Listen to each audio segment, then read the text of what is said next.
প্রাণপ্রিয় শিক্ষার্থীবৃন্দ, ছোটদের অভিভাবক মণ্ডলী, আর এই মুহূর্তে যারা অনলাইন ক্লাসের সামনে আছে সকলকে স্বাগত আজকের ক্লাসে। আমি কার্তিক চন্দ্র শিকদার, সিনিয়র সহকারী শিক্ষক গণিত, ছাগলনাই পাইলট বালিকা উচ্চ বিদ্যালয়, ছাগলনাই ফেনী। ফেনী ডিস্ট্রিক্ট অনলাইন স্কুলের পক্ষে সকলকে শুভেচ্ছা, স্বাগত আজকের এই ক্লাসে। প্রিয় দশম শ্রেণীর শিক্ষার্থীবৃন্দ, ক্লাসের ধারাবাহিকতায় আজ আমি তোমাদের উচ্চতর গণিতের একাদশ অধ্যায়ে স্থানাঙ্ক জ্যামিতি নিয়ে এসেছি। সেই ধারাবাহিকতা বজায় রেখে গত ক্লাসে সরলরেখার একাধিক দুটি বিন্দুর ঢাল নির্ণয় করেছিলাম। আজ একটি নির্দিষ্ট বিন্দু দেওয়া থাকলে এবং ঢাল দেওয়া থাকলে তার সমীকরণ কেমন হবে তাই দেখব। এই মুহূর্তে পরবর্তীতে আমরা পূর্ণ সম্পাদনায় যাব। দশম শ্রেণীর শিক্ষার্থীরা তোমরা খাতা কলম নিয়ে বসে যাও, দেখি আমরা কাজটা অগ্রগামী হই কাজে। তবে একটি নির্দিষ্ট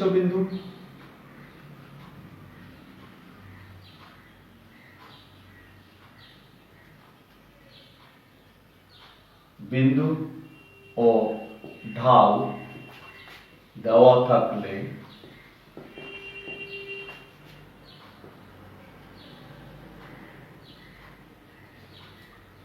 ওই নির্দিষ্ট বিন্দুগামী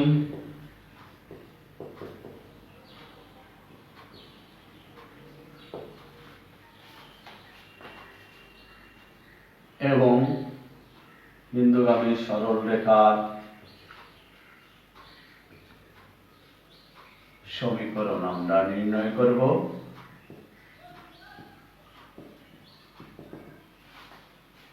চলে যাই, আমরা আগে একটা সরলরেখা নিই চতুর্ভাগে। যে সরলরেখাই আঁকবো আমরা এখন চতুর্ভাগে যাব। হ্যাঁ, এটা হলো আমাদের চতুর্ভাগ, x dash O x, Y dash O Y. এই একটা সরলরেখা নিয়ে নিলাম আমরা, ওদিকে অসীম পর্যন্ত যেতে পারবে এ বি। এই সরলরেখার উপর যে কোনো বিন্দু, না একটা স্থির বিন্দু কিউ নিই, যার স্থানাঙ্ক x1 y1। তাহলে কিউ বিন্দু হলো এ বি সরলরেখার উপর একটি নির্দিষ্ট বিন্দু। আমরা যার ঢাল দেওয়া আছে, ঢাল এখানে যে কোণ থাকবে তোমাদের মনে আছে তার ট্যান থিটা, এবং সেই ঢালটা ধরি এম। তাহলে আমাদের এমন সরলরেখার সমীকরণ নির্ণয় করতে হবে যা এই ঢাল এখানে থিটা কোণের পরিমাণ সহ ট্যান থিটা কোণের মান নিয়ে এই বিন্দু দিয়ে যায়। তাহলে আমরা এই সরলরেখার উপর যে কোনো একটা বিন্দু নিব, কারণ আমাদের চলক লাগবে সরলরেখার সমীকরণ নির্ণয় করতে।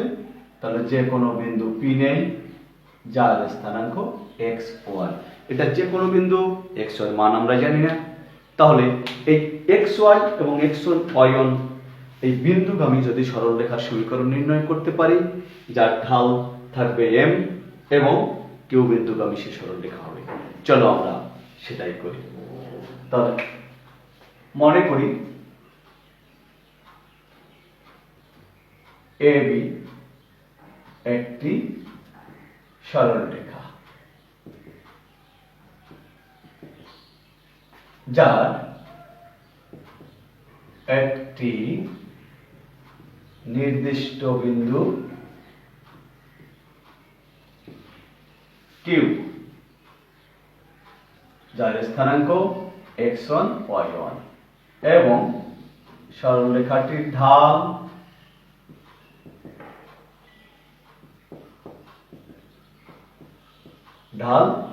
m। ধরি p x y যে কোনো বিন্দুটি AB রেখার উপর উপর অবস্থিত, এটা যে কোনো বিন্দু। তাহলে তোমরা একটু দেখো, পি কিউ বিন্দুগামী সরল রেখার ঢাল আমরা আগে নির্ণয় করেছি এম। তোমাদের খেয়াল আছে নাকি দুইটি বিন্দুগামী সরল রেখার ঢাল এম সমান ছিল y1 মাইনাস y2, অর্থাৎ দ্বিতীয় বিন্দুর y এর স্থানাঙ্ক মাইনাস প্রথম বিন্দুর y এর স্থানাঙ্ক। সেটা যদি উল্টিয়ে লিখি আমরা y মাইনাস y1, তাতে সমস্যা হবে না। আর x মাইনাস x1, লব হর থেকে মাইনাস কমন নিয়ে তারপর আমরা বাদ দিয়ে দিতে পারি। ঠিক সেটা লিখে নেই y minus y1 by x minus x1। এবার যদি আর গুণন করি তাহলে y minus y1 is equal to m into x minus x1। তাহলে আমরা সমীকরণ পেয়ে গেছি। এটা সমীকরণ কেন? এই y x x এবং y এই দুটো চলক, এই মানটা তো আমাদের জানা নাই। তাহলে আমাদের একটি নির্দিষ্ট বিন্দু x1 y1 এবং m ঢাল বিশিষ্ট সরলরেখার সমীকরণ y minus y1 equal to m into x minus x1। এসো এবার আমরা এর প্রায়োগিক দিকটা দেখি। এ একটা বিন্দু আছে, আমরা একটা সমস্যা করি যার স্থানাঙ্ক 2 minus 1 এবং ঢাল 2, সরলরেখার সমীকরণ ঢাল 2। তাহলে বিশিষ্ট সরলরেখার সমীকরণ আমরা বের করব। আমরা দেখো কত সহজে এই সমীকরণটা বের করতে পারি। আমাদের y এর মান নাই, মাইনাস y1 আছে কত মাইনাস 1 সমান m, m আছে কত এখানে, এখানে m, এখানে m সমান 2। তাহলে 2 into x জানি না আমরা, আর x1 মাইনাস 2। ঠিক আছে, চলো আমরা এবার একটু সমাধান করি। y মাইনাসে মাইনাসে প্লাস 1, 2x প্লাসে মাইনাসে minus 4, or y equal to twice x minus 4 minus 1। তাহলে y equal to x minus 5। এটাই নির্ণয় সরলরেখার সমীকরণ। অর্থাৎ যদি কোনো বিন্দু দেওয়া থাকে, ঢাল দেওয়া থাকে, তাহলে এইভাবে আমরা সরলরেখার সমীকরণ এটার সাহায্যে করতে পারি। পারবে তোমরা সবাই? আমার বিশ্বাস এখন তোমরা যদি বিন্দু আর একটা ঢাল দেওয়া থাকে, তাহলে যে কোনো বিন্দু ঢাল দেওয়া থাকলে তোমরা সরলরেখার সমীকরণ নির্ণয় করতে পারবে। যে কোনো বিন্দু বলতে স্থির বিন্দু। সেটা দেখো, এটা বিন্দুটি একটা ফিক্স, বসে দেখো 2 minus 1 এখানে বিন্দুটি পড়বে। তাহলে নির্দিষ্ট বিন্দু আমরা এর ঢাল আর নির্দিষ্ট বিন্দু দেওয়া থাকলে সমীকরণ বের করতে পারলাম। তোমরা তুলে নাও, একটি নির্দিষ্ট বিন্দু আর ঢাল দেওয়া থাকলে সরলরেখার সমীকরণ নির্ণয় করেছি এবার, এবং তার প্রায়োগিক দিকও দেখেছি। এবার আমরা যাব এর পরবর্তী চিন্তায়। চলো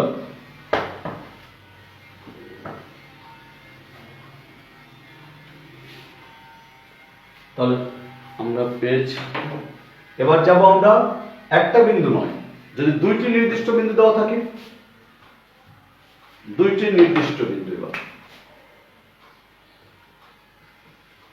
দুইটি নির্দিষ্ট বিন্দু, তবে ঢাল নয়, দুইটি নির্দিষ্ট বিন্দুগামী সরলরেখার সমীকরণ আমরা বের করব। দুইটি নির্দিষ্ট বিন্দুগামী সরলরেখার সমীকরণ, সরলরেখার সমীকরণ আমরা বের করব। এবার চলো, আমাদের এখানে একটা নির্দিষ্ট বিন্দু ছিল pxy, আমরা এবার q বিন্দুতে ছিল, আমরা এবার আর একটা বিন্দু নেব।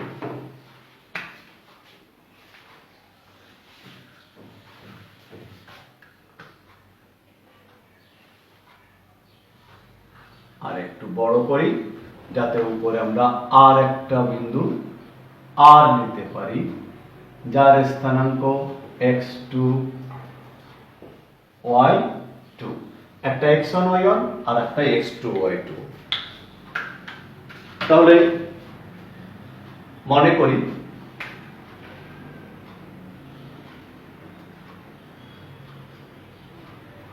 AB সরলরেখায়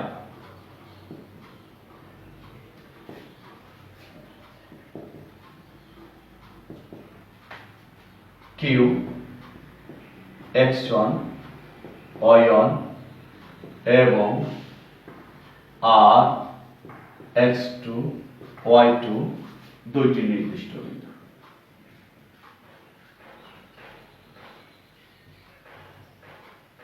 নির্দিষ্ট বিন্দু, আমাদের এই দুইটি নির্দিষ্ট বিন্দুগামী সরলরেখার সমীকরণ নির্ণয় করতে হবে। অর্থাৎ এমন একটা সমীকরণ পাবো যে কোনো দুটি নির্দিষ্ট বিন্দু নিয়ে যে দুটো নির্দিষ্ট বিন্দু নিয়ে এমন একটা সমীকরণ পাবো যা দ্বারা ওই সমীকরণ সিদ্ধ হবে। চলো আমরা দেখি। তাহলে আগের মতোই আমাদের আর একটা বিন্দু নিতে হবে P, কারণ চলক তো লাগবে সমীকরণ গঠন করতে। চলো P একটা বিন্দু নিই যার স্থানাঙ্ক xy। এই xy যে কোনো বিন্দু P বিন্দুটি AB সরলরেখায়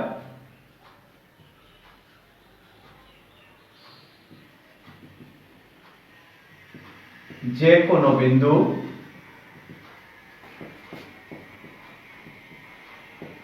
P xy নিই।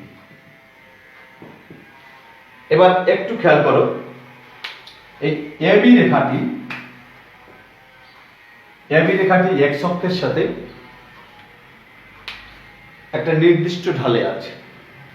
এই P Q বিন্দু AB সরলরেখাগামী, তাহলে PQ বিন্দুর ঢাল যা হবে QR বিন্দুর ঢালও একই হবে, কারণ তিনটি বিন্দুই একই সরলরেখায় আছে। তাহলে আমরা ঢাল বের করে সে ঢালকে সমান লিখে দিতে পারি। চলো, PQ বিন্দুগামী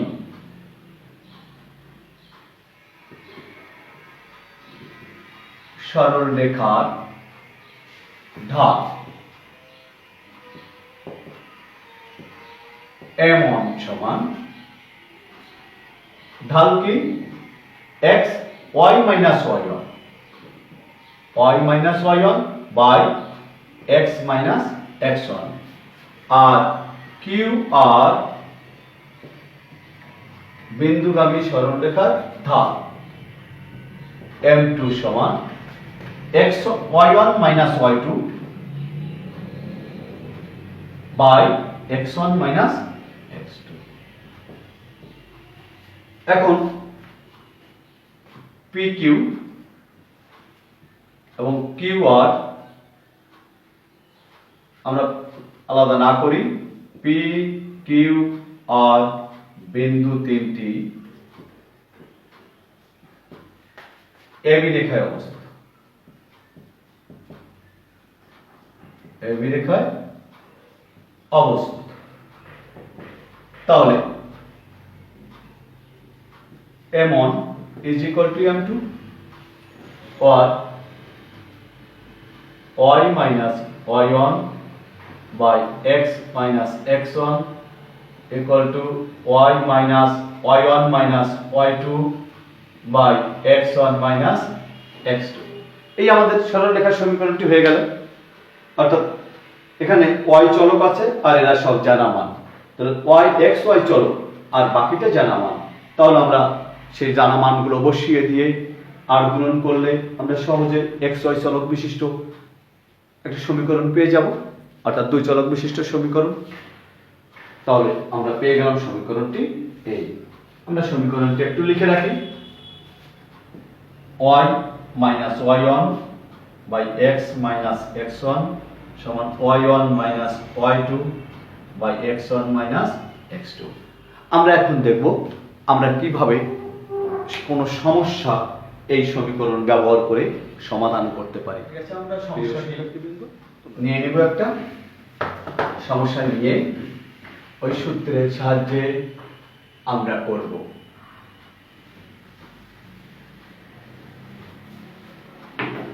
আমাদের ধরো দুটি বিন্দু দেওয়া আছে এ 2 1 বি 3 -1 বিন্দুগামী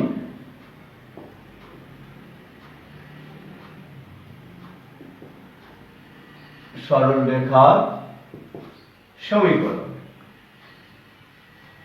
আমরা নির্ণয় করব y মাইনাস y1 বসাইলাম y আর y1 হলো 1 y x minus x1 x minus x1 সমান y1 minus y2 y1 minus y2 দেখো তোমরা বুঝতে পারো নাকি নিচে x1 মাইনাস x2 তাহলে আমরা একটু সমাধান করে নিই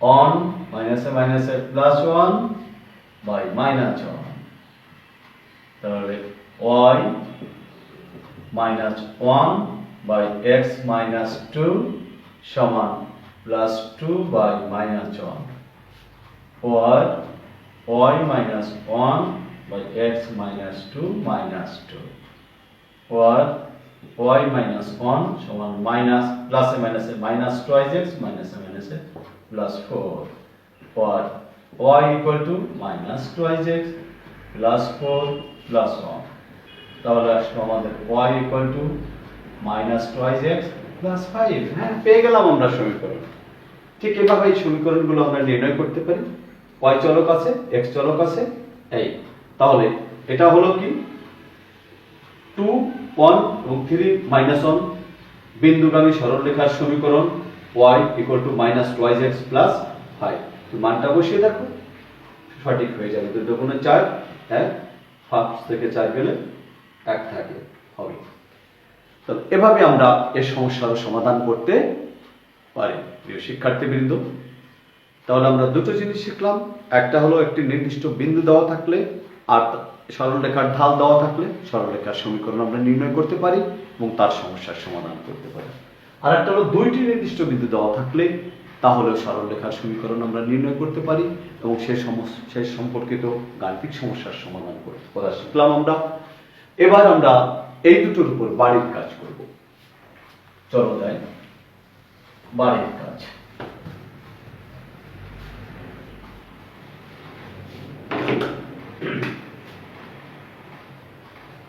বাড়ির কাজ আমরা দুটো কাজ করব এক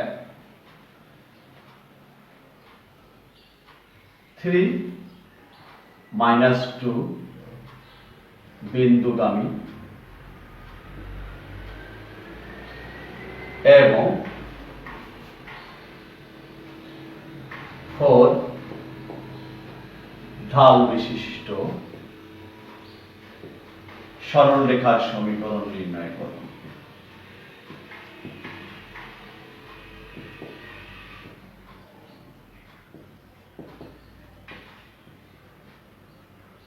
নির্ণয় করো 2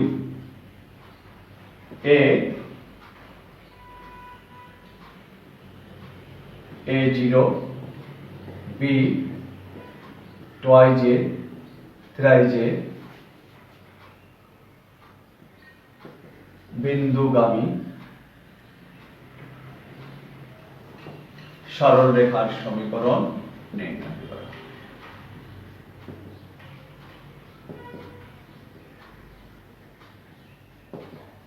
সমীকরণ নির্ণয় করো দুটোই নির্ণয় করবে প্রিয় শিক্ষার্থীবৃন্দ এই দুটো টপিকসের উপর আলোচনা শেষে আজকের ক্লাস এখানেই সমাপ্ত করছি তোমরা সবাই ভালো থাকবে সুন্দর থাকবে সকলের সুস্বাস্থ্য কামনা করে আজকের মতো অনলাইন ক্লাস এখানে শেষ করছি ধন্যবাদ সকলকে